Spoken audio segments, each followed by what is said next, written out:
Bonjour à tous, bienvenue dans votre magazine Entrepreneur. Donc votre magazine qui vous fait découvrir tous les rouages de l'emploi, de la formation professionnelle à la vie de l'entreprise. Donc coup de projecteur sur les filières de métiers porteurs et sur l'insertion socio-professionnelle des jeunes. Donc entrepreneurs, mais également l'accent sur la mise en avant des secteurs formels et informels, des opportunités d'embauche et d'emploi. Donc la valorisation de déchets consiste à la réemploi, le recyclage ou toute autre action en visant à obtenir à partir des déchets, des matériaux réutilisables ou de l'énergie. Donc récupérer un déchet, c'est de le sortir de son circuit traditionnel de collecte et de traitement. Trier, recycler, valoriser ces déchets est bénéfique à plusieurs titres. Donc, ce matin, nous sommes accompagnés de Monsieur Edem D'Almeida, qui est dirigeant fondateur de AGR, donc une société de valorisation de déchets depuis 9 ans maintenant, AGR, donc qui est dans tout ce qui est valorisation de déchets. Comment vous vous êtes retrouvé dans ce secteur ? Je me suis retrouvé dans ce secteur il y a un peu plus d'une quinzaine d'années maintenant, en plein questionnement sur mon devenir, sur mes choix professionnels, sur mon orientation. Et je travaillais à l'époque avec un milieu scolaire et j'avais envie de changer de vie. J'avais découvert le secteur du développement durable et particulièrement du déchet. Et une grande entreprise, un leader mondial, m'a ouvert ses portes, m'a formé et m'a permis d'acquérir des compétences que j'ai réussi à développer davantage ailleurs, dans d'autres entreprises et après à mon compte, d'abord en France, puis en retour au Togo il y a 9 ans maintenant, bientôt 10, en tant qu'industriel. Mais justement, comment vous avez su vous imposer en Afrique, surtout ici, puisque l'Afrique, c'est la valorisation des déchets n'est pas vraiment la priorité.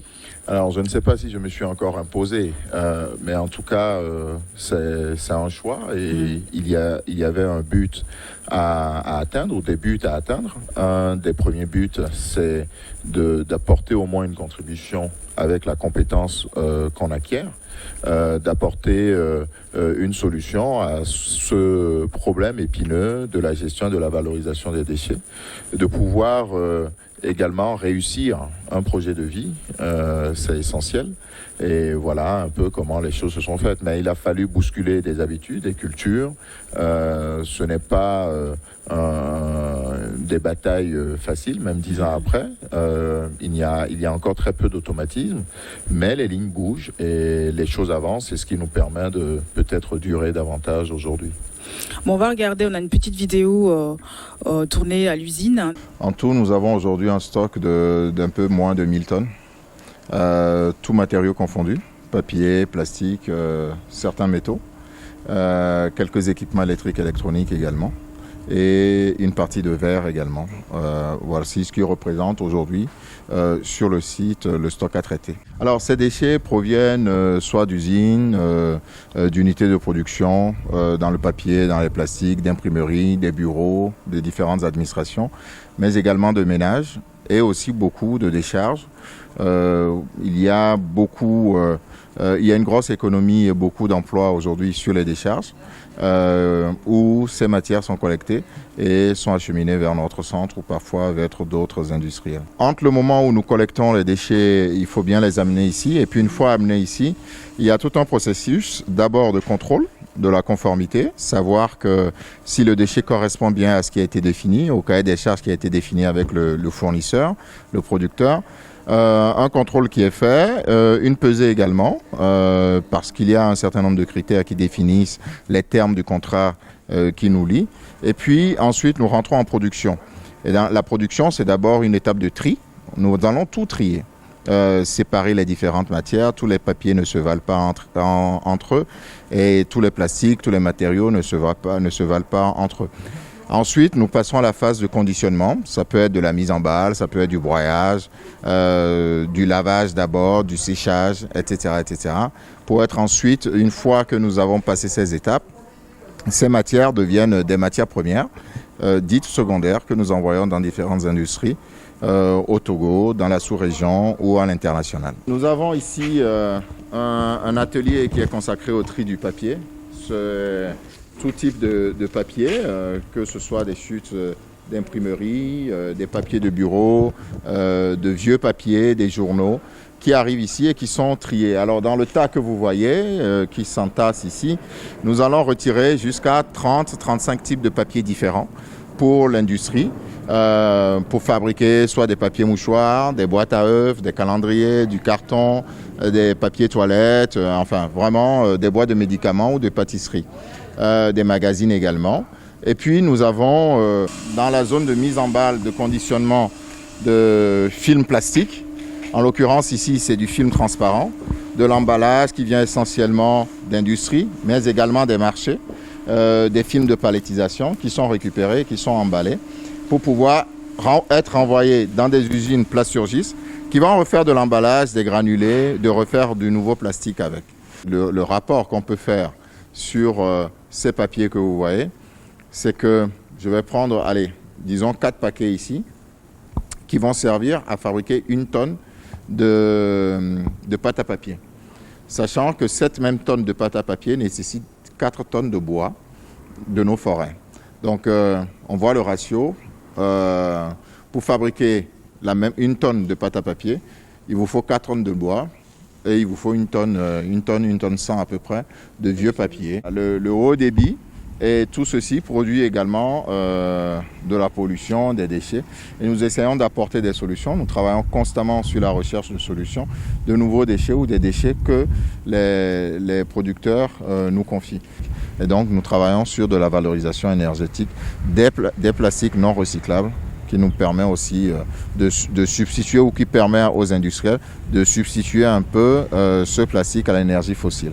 Tout le monde peut venir déposer ses déchets chez vous, à l'usine. Exactement, oui. Alors, comme il a été dit, les déchets proviennent de différentes sources, y compris des ménages. Et donc, on a aussi ce segment appelé apport volontaire, où certaines personnes, de par leurs habitudes ou leur envie, leur prise de conscience sur les sujets environnementaux, décident de nous apporter leurs déchets.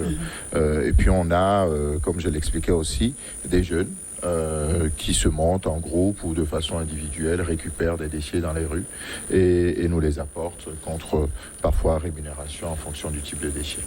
Donc après, qu'est-ce que vous en faites après, de la collecte jusqu'au... Alors ces déchets, le déchet, une fois arrivé chez nous, ne met plus longtemps pour perdre son identité de déchet, si je peux dire, puisqu'il intègre un processus qui va en faire une matière première. Et c'est bien pour ça que le slogan, ou un des slogans chez nous, c'est que le déchet est vraiment plus qu'un déchet, et que cette matière va être valorisée, c'est là tout le sens de notre métier, trouver le moyen de lui donner de la valeur pour qu'un industriel puisse le réintégrer dans un nouveau process de fabrication, de production d'un nouveau produit, un cintre, une coque d'ordinateur, une télévision, un téléphone, des vêtements, du textile, du papier, des boîtes de médicaments, etc., y compris sur les bouteilles plastiques. Alors ces déchets sillonnent le monde. On a aujourd'hui des déchets togolais qui partent dans des usines en Extrême-Orient, en Inde, au Moyen-Orient, en Amérique latine, en Europe du Sud, en Europe du Nord. Donc ça devient une marchandise comme une autre, avec des cours sur des marchés qui évoluent et voilà ce que deviennent les déchets une fois arrivés chez nous. Donc le AGR, vous comptez au total donc 10 000 tonnes de déchets depuis le début, depuis vos débuts. Et vous avez aussi créé de l'emploi, 50 emplois en permanent et près de 130 emplois indirects. Donc comment sélectionnez-vous ces profils-là, ces personnes pour travailler avec vous ? Alors, le Covid nous a fait un peu de mal. On était, avant le Covid, à plus de 120 emplois directs sur le centre. Mais je veux dire qu'il n'y a pas nécessairement une sélection des profils qui soit différente des autres entreprises. AGR ou dans le secteur du déchet, c'est une entreprise comme les autres ou presque comme les autres. On a besoin de main-d'œuvre qualifiée, de main-d'œuvre non qualifiée. On a des personnes, on a des techniciens, on a des personnes qui viennent du domaine de l'électricité, de la mécanique, d'autres qui n'ont pas été à l'école, d'autres qui n'ont pas eu de qualification. Nous nous employons à les former au métier du tri. Nous avons des juristes, nous recherchons des profils financiers, des comptables, vraiment des sociologues aujourd'hui. Nous sommes à la recherche de sociologues aujourd'hui parce que dis-moi ce que tu produis comme déchet, je te dirai qui tu es. On a besoin aussi de savoir qui est le producteur de déchets et qui est le travailleur dans le secteur du déchet. Donc les profils sont divers et variés en fonction des missions et des tâches que nous essayons de développer. Oui, donc vous avez dit tout à l'heure qu'après, une fois le poste obtenu, donc il y a une formation en interne qui se fait. Absolument, il y a nécessité de savoir de quoi on parle. Oui. Le déchet ou le métier du déchet répond à des normes précises. L'industriel, je veux dire que on ne fera pas la sauce de gombo avec des épinards. Donc concrètement, il faut savoir de quoi on parle. Je le disais dans le reportage que les matériaux ou les déchets ne se valent pas entre eux. Il faut distinguer les types de papier, il faut former sur les cahiers des charges des clients, il faut former sur le respect des cahiers des charges des fournisseurs et nous traitons des déchets, nous ne traitons pas des ordures, donc c'est important de former un peu tout le monde. Et nous avons aussi une démarche très importante dans l'entreprise qui marque bien ça, c'est que nous nous réunissons habituellement une fois par mois où tout le personnel de l'entreprise, y compris de l'administration, tombe les chemises, les cravates, etc., pour se retrouver dans le cœur de notre métier, le déchet, le tri du déchet. C'est comme ça qu'on voit notre responsable comptable ou le responsable juridique conduire un chariot ou être sur une presse, trier du papier, parce que c'est de là qu'on comprend véritablement ce qui se passe dans les cases Excel et compagnie. Et pensez-vous que les jeunes ont intérêt aussi à se lancer dans l'entrepreneuriat ? Ah, bien sûr, et on m'accuse souvent ou on me reproche souvent d'inciter à créer mes concurrents. Je crois que c'est une erreur. Je pense que c'est une mine d'emploi, une mine d'opportunités économiques. Aujourd'hui, nous avons 500 millions d'emplois à créer sur le continent africain en totale urgence. Et nos jeunes ont des opportunités économiques dans le secteur du déchet. Si vous prenez une ville comme Lomé, c'est 800 tonnes, voire 900 tonnes de déchets par jour, aujourd'hui. Donc, on a des opportunités dans la collecte, dans la création de structures, d'entreprises, sur la gestion, la valorisation des déchets. Et j'incite les jeunes à y développer. En tout cas, nous essayons d'en accompagner quelques-uns pour monter leurs propres entreprises. Nous développons des programmes également autour de cette valorisation et de cette opportunité économique que représente le secteur du déchet. On parle d'opportunités donc au créer, mais est-ce que il y a l'accompagnement suit ? Est-ce qu'ils ont les outils nécessaires pour aussi tenir en tant que chef d'entreprise ? Malheureusement, non, pas toujours. Alors, tout le monde ne peut pas être entrepreneur et tout le monde ne réussira pas à monter une entreprise, à vivre de l'entreprise. Il y a, si on veut rester sur le terrain des statistiques, 20% de ceux qui créent l'entreprise qui survivent. Et puis pendant 3 ans. Et puis après, il y a ce qu'on appelle la vallée de la mort. Il faut pouvoir tenir, il faut gérer la croissance. C'est compliqué. Un chef d'entreprise, un entrepreneur, c'est souvent un homme ou une femme seule. Parce qu'à la fin de la journée, il est seul à prendre des décisions. Tout le monde n'a pas cet état d'esprit. Et puis après, si tout le monde devient entrepreneur, qui va accompagner l'entrepreneur ? C'est ça. L'entrepreneur a besoin de s'entourer. Le chef d'entreprise a besoin de s'entourer. Je n'ai pas toutes les compétences et j'ai besoin d'avoir des compétences, des valeurs, des talents autour de moi et pour accompagner. Et en somme, finalement, quelle définition faisons-nous de l'entrepreneur ? Parce que je crois que mon responsable comptable est un entrepreneur aussi. Je crois que mon trieur est un entrepreneur aussi.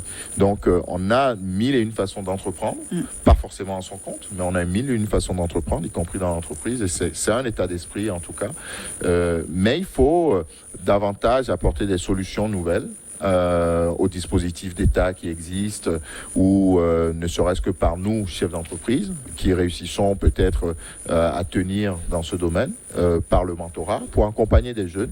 On essaie de le faire, on essaie de partager le savoir. Nous n'avons pas une culture qui aide au partage du savoir, au partage d'expérience. Il faut réussir à retourner un peu la table pour pouvoir accompagner les jeunes et à réussir en tout cas ce challenge-là. Donc est-ce qu'ils ont les outils nécessaires pour tenir en tant que chef d'entreprise ?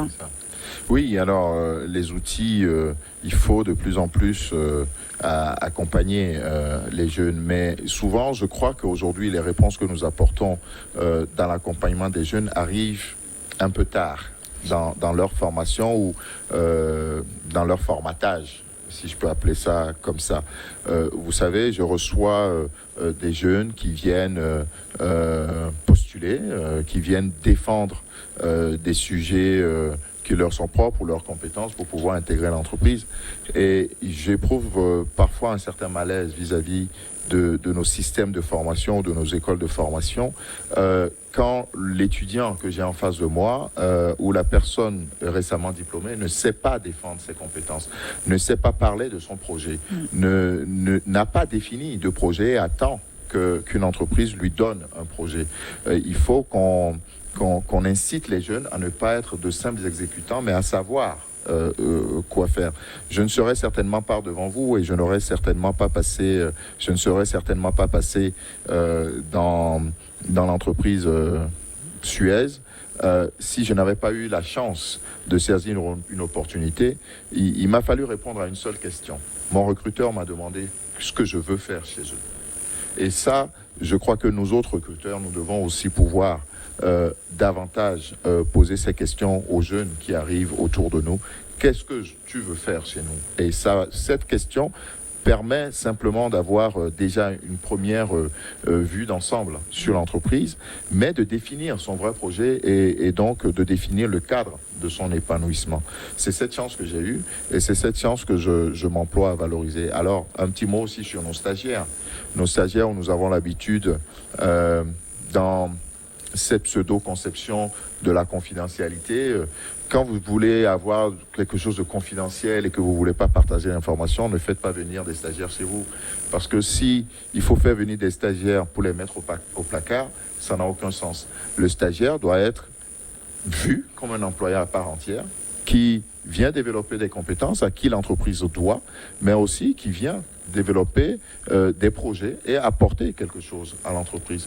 Et enfin voilà, nous avons un certain nombre de perceptions, de points de vue à changer. Nous avons des paradigmes à changer dans l'approche que nous avons dans l'accompagnement des jeunes. Mais il faut aussi dire que quand les jeunes postulent à un poste, mais forcément, il faut faire plus de recherches sur l'entreprise avant d'aller. Il faut faire plus de recherches, mais ça participe à la formation. Oui. Aujourd'hui, pardonnez-moi de le dire, ça peut heurter certains, mais nous sommes plus encore dans des systèmes, mais ça va changer. Il y a des dispositifs qui permettent d'envisager que ça change. Nous sommes depuis très longtemps dans des systèmes de fabrique de diplômés. C'est une fabrique industrielle, c'est un process industriel à fabriquer des diplômés sans leur donner les moyens de défendre leurs compétences et surtout même de les développer. Quand vous avez des personnes qui sortent de fac de gestion ou d'école de gestion et qui ne savent pas manipuler Excel, c'est un problème. Oui. Quand vous sortez des personnes qui sortent du droit et pour qui la seule compétence, c'est la valeur de la cravate ou du costume, pour défendre ou valoriser leurs compétences acquises pendant leur formation professionnelle, c'est un problème. Et là, ce sont des questions de fond. Ça ne remet pas en cause la qualité ou en tout cas la connaissance de l'enseignant, mais ça remet en cause l'environnement dans lequel et l'approche dans laquelle on doit installer nos étudiants et nos apprenants. Donc ça va au-delà de ça. Ça va au-delà de l'enseignement. Donc il faut aussi les accompagner, c'est-à-dire leur parler du reste, quoi. Bien sûr. Et dans l'entreprise, je le dis, l'entreprise n'est pas un placard. Et l'entreprise ne doit pas avoir de placard. Quand un jeune vient, il faut lui donner les moyens. Un employé, enfin un jeune ou n'importe quel employé, il faut lui donner les moyens de s'épanouir. Si je suis un chef d'entreprise et qu'il s'agit de ne pas écouter ou de ne pas donner la parole ou de ne pas échanger avec mes employés, ça n'a aucun sens que je les recrute. C'est parce que j'ai besoin d'eux que je les recrute. C'est parce que je n'ai pas les compétences qu'ils ont que je les recrute. Par contre, en tant que manager, je dois pouvoir orchestrer tout cela. Je dois pouvoir faire ensemble que la machine marche, que la mayonnaise prenne et que les choses avancent. Et en tout cas, il y a un vrai travail de changement de culture de management, d'entrepreneuriat, de conception des projets, de défense de nos projets. Quelqu'un qui ne sait pas défendre son projet, comment voulez-vous que demain, en montant son entreprise, aille défendre son entreprise ou son projet auprès de financiers, auprès des investisseurs, ou aller chercher des opportunités, faire du lobbying, défendre son idée, sa conception, son point de vue. Donc, il ne suffit pas simplement d'être persévérant et dire je veux être entrepreneur. Ça ne se décrète pas. Voilà, c'est tout un état d'esprit. Vous avez tiré l'attention aussi du gouvernement avec la visite du Premier ministre et aussi du ministre du Développement à la base. Donc, qu'est-ce que vous avez ressenti? Alors, c'est beaucoup de fierté. Pas seulement pour moi, mais beaucoup pour les hommes et les femmes qui m'accompagnent et qui souvent aussi se posent la question si, avec tout ce que nous faisons, avec tout ce que nous réalisons, nous passons inaperçus. Et pour moi, ça a été d'abord un sentiment de reconnaissance important, d'un appui institutionnel. Et je crois que cette visite de Madame le Premier ministre et Madame le ministre du Développement à la base, de l'emploi des jeunes et de la jeunesse, et en tout cas, nous le prenons comme tel, un signal fort aujourd'hui, comme une marque d'intérêt. En tout cas, nous avons deux personnes qui ont un leadership et qui ont une volonté, en tout cas, du concret, de promouvoir le concret, le terrain. Et nous pensons qu'effectivement, en tout cas au terme de nos discussions, de nos échanges, ce n'est pas la première fois que je les rencontre, mais elles ont tenu parole. Le Premier ministre notamment a souhaité venir se rendre compte des potentialités. Et aujourd'hui, il y a des sujets qui sont discutés pour faire la démonstration que le secteur du déchet, ce que nous sommes en train de mener, peut représenter une source incroyable d'opportunités économiques et de développement d'emplois pour nos jeunes, pour répondre aux défis du développement du Togo. On va marquer un temps de pause, on revient juste après le journal.